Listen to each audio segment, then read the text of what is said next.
In a world that is governed mainly by materialism and capitalism, it seems as if there is never enough that a person can own. Even the very rich may experience a sense of emptiness or dissatisfaction with their lives despite their wealth and possessions. Unfortunately, this characteristic describes more than half of the nation, and therefore it's vital to take action before people destroy one another for the sole benefit of trying to become richer, more successful, and more beautiful.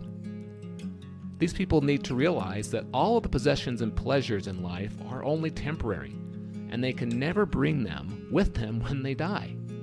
However, when someone experiences spiritual satisfaction, a person can find balance between the material things of the world as well as spiritual wealth, which is more fulfilling. And while finding spiritual satisfaction isn't easy, the process is similar to that of a monk who renounces material pleasures in order to live in solitude.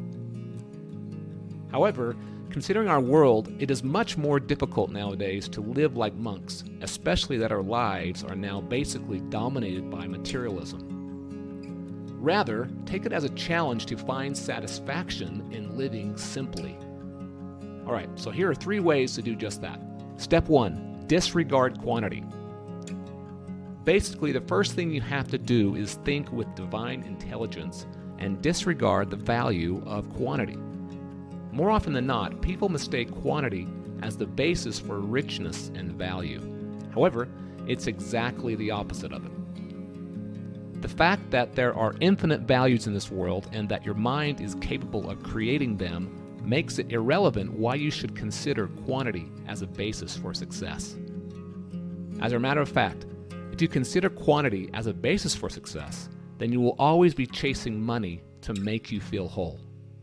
Alright, step number 2, live in the moment.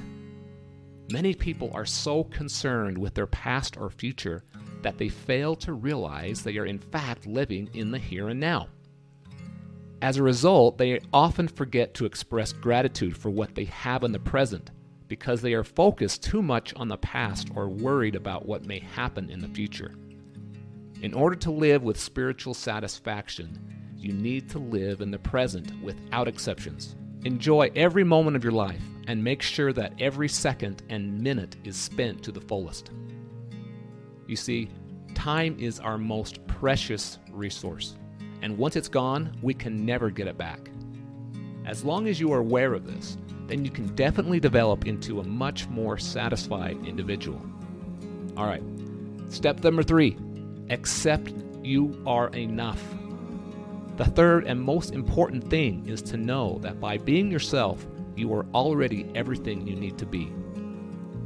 The act of belittling oneself or saying that I'm not enough can hinder your ability in achieving spiritual satisfaction.